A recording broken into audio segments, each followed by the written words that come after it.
Mechatronics engineering அப்படின்னா என்ன course? இந்த கோர்ஸ்ல நம்ம என்ன படிப்போம்?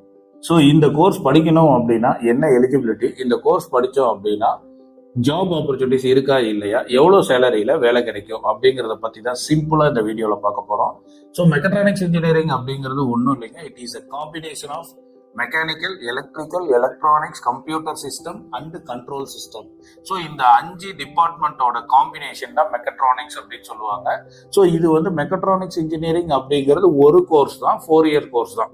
இந்த ஒரு 4 இயர்ல, இந்த 4 இயர்ஸ்ல மெக்கானிக்கல் இன்ஜினியரிங் படிக்கிற ஸ்டூடெண்ட்ஸோட நாலேஜும் நமக்கு கிடைக்கும், எலக்ட்ரானிக்ஸ் இன்ஜினியரிங் படிக்கிற ஸ்டூடெண்ட்ஸோட நாலேஜும் நமக்கு இருக்கும், எலக்ட்ரிக்கல் இன்ஜினியரிங் படிக்கிற ஸ்டூடெண்ட்ஸோட நாலேஜ் இருக்கும், computer science engineering and control system ஸ்டூடெண்ட்ஸோட நாலேஜும் இருக்கும். இந்த ஒரு கோர்ஸ்ல 5 டிபார்ட்மெண்ட்டோட நாலேஜும் இந்த ஒரே ஒரு கோர்ஸ்ல நம்ம கெயின் பண்ணி எடுத்துக்கலாம். ஸோ அதுதான் இந்த மெக்கட்ரானிக்ஸ் இன்ஜினியரிங் அப்படிங்கிற சப்ஜெக்ட்ஸோட ஹைலைட்டு.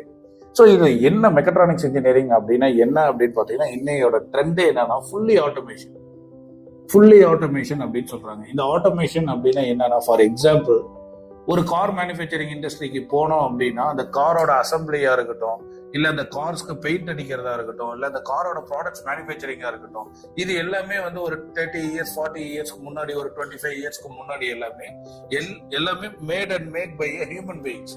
ஆனா இன்னைக்கு வந்து பாத்தீங்க அப்படின்னா இட் இஸ் ஃபுல்லி ஆட்டோமேட்டட் அப்படின்னா என்னது, எல்லாமே ரோபோட்ஸ் தான் நமக்கு ஒர்க் பண்ணிட்டு இருக்கு. ஸோ பெரிய பெரிய இன்ஜின்ஸ்லாம் முன்ன 4 பேர் 5 பேர் நம்ம தூக்கி நம்ம கார்ல அசம்பிள் பண்ணுவோம்.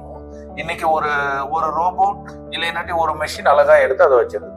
அப்போ ஒரு 10 பேர் இருந்து ஒரு 10 ஹியூமன் பீயிங்ஸ், ஒரு 10 பசங்க அந்த இடத்துல செய்ய வேண்டிய ஒரு வேலையை ஒரு மெஷின் ஒரு நிமிஷத்துல ஈஸியா செஞ்சுட்டு போயிருது. It is called as automation அப்படின்னு சொல்லுவாங்க. அதுதான் இன்னும் சிம்பிளா சொல்லணும் அப்படின்னு பாத்தீங்கன்னா இன்டர்நெட் ஆஃப் திங்ஸ். ஒரு சில இடத்துல வந்து பார்த்தோம் அப்படின்னா, நம்ம ஒரு பெரிய பெரிய ஸ்டார் ஹோட்டல்ஸுக்கோ அதெல்லாம் உள்ள என்ட்ராகும் போது நம்ம காலை வச்சோம் அப்படின்னாவே போதும், ஆட்டோமேட்டிக்காவே அந்த டோர் எல்லாம் ஓப்பன் ஆகும். It is by the use of sensors அப்படின்னு சொல்லுவாங்க. ஸோ நம்ம காலை வச்சோம் அப்படின்னா, நம்ம வந்து இந்த ஹோட்டல்ஸ்குள்ள என்டர் ஆகிற ஃபர்ஸ்ட் ஸ்டெப் வச்சுட்டோம் அப்படின்னாவே அந்த சென்சார் சென்ஸ் பண்ணி ஆட்டோமேட்டிக்கா டோர் ஓப்பன் ஆகும்.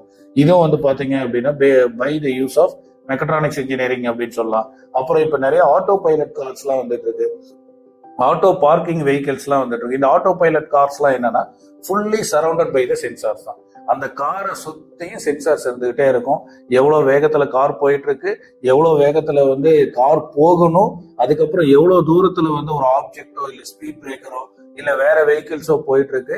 அப்ப நம்ம காரை வந்து எந்த அளவுக்கு ஸ்பீடை கம்மி பண்ணணும், இல்ல எந்த அளவுக்கு ஸ்பீடை இன்க்ரீஸ் பண்ணணும் அப்படிங்கிற கண்ட்ரோல் எல்லாமே யாரெல்லாம் ஒர்க் பண்ணுவாங்க அப்படின்னா, அந்த காருக்குள்ள இருக்கிற சிஸ்டம், அந்த சிஸ்டம் கண்ட்ரோல் பண்ணும். எப்படி கண்ட்ரோல் பண்ணும் அப்படின்னா, அந்த காருக்குள்ள இருக்கிற சிஸ்டம்ஸை வந்து ஒர்க் பண்ண வைக்கிறது கம்ப்யூட்டர் ப்ரோக்ராம்ஸ், அதாவது இந்த C++, .NET, ஜாவா இவங்களோட ப்ரோக்ராம்ஸ். அந்த ப்ரோக்ராமும் அந்த சிஸ்டமும் எப்படி ஒர்க் ஆகும்னா based by the electronic chips அப்படின்னு சொல்லுவோம். அந்த எலக்ட்ரானிக்ஸோட ப்ராடக்ட்ஸை யூஸ் பண்ணி தான் இதெல்லாம் ஒர்க் பண்ணும். ஸோ எவ்வளவு தூரத்துல ஒரு ஆப்ஜெக்ட் இருக்கு, எவ்வளவு தூரத்துல வந்து ஒரு வெஹிக்கிள் பாஸ் ஆயிட்டு இருக்கு அப்படிங்கறதெல்லாம் அந்த கார் எப்படி ஐடென்டிஃபை பண்ணணும்னா by the use of sensor. Car எப்படி ரன் ஆகுது அப்படின்னா by the use of mechanical knowledge. அப்ப இது எல்லாம் ஒன்னா இணைஞ்சதுதான் ஒரு மெக்கட்ரானிக்ஸ் அப்படின்னு சொல்றாங்க. ஸோ மெக்கட்ரானிக்ஸ் இன்ஜினியரிங் அப்படிங்கிற கோர்ஸ் படிச்சோம் அப்படின்னா ஜாப் ஆப்பர்ச்சுனிட்டிஸ் இருக்கா இல்லையா? So today's world is the automated world அப்படின்னு சொல்றோம்.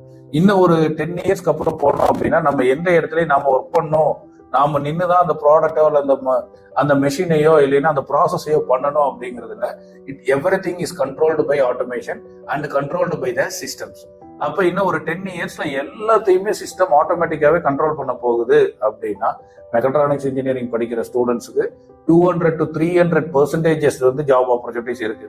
ஸோ இவ்வளோ இம்பார்ட்டன்டான ஃபீல்டு, இவ்வளோ ஜாப் ஆப்பர்ச்சுனிட்டிஸ் இதுக்கு சேலரி பேக்கேஜஸ்லாம் எப்படி கிடைக்கும்னா, நான் எப்பயும் எல்லா வீடியோஸ்லையும் சொல்றது ஒரே ஒரு விஷயம் தான், my dear students, don't study engineering, learn engineering.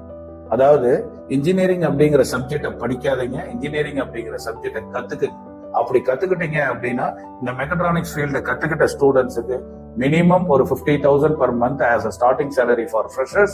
அதே நல்ல எக்ஸ்பீரியன்ஸ் ஆக நல்ல ஸ்கில்லபிளா இருக்கிற ஸ்டூடெண்ட்ஸ்க்கு they are getting around 50,000 to lakhs and 2 lakhs per month as a starting salary as a fresher.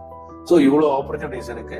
So உங்களுக்கு இந்த மெக்கட்ரானிக்ஸ் இன்ஜினியரிங் அப்படிங்கிற கோர்சஸ் என்னென்ன காலேஜஸ்ல இருக்கு, எவ்வளவு ஃபீஸஸ் ஆகும், இந்த காலேஜஸ்ல எப்படி அட்மிஷன் பண்ணணும், என்னுடைய கட் ஆஃப்க்கு வந்து இந்த காலேஜஸ்ல சீட்டு கிடைக்குமா, இல்ல எனக்கு இந்த மாதிரி காலேஜஸ்ல எனக்கு கவுன்சிலிங்லயோ இல்ல மேனேஜ்மெண்ட்லயோ ஏதாவது அட்மிஷன் வாங்கி தர முடியுமா, ஏதாவது கைடன்ஸ் உங்களால கொடுக்க முடியுமா அப்படின்னு உங்களுக்கு ஏதாவது கொஸ்டின்ஸ் இருந்தது அப்படின்னா ஸ்கிரீன்ல தெரியுற நம்பருக்கு கால் பண்ணுங்க.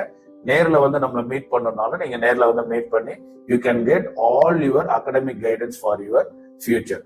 Okay, thank you.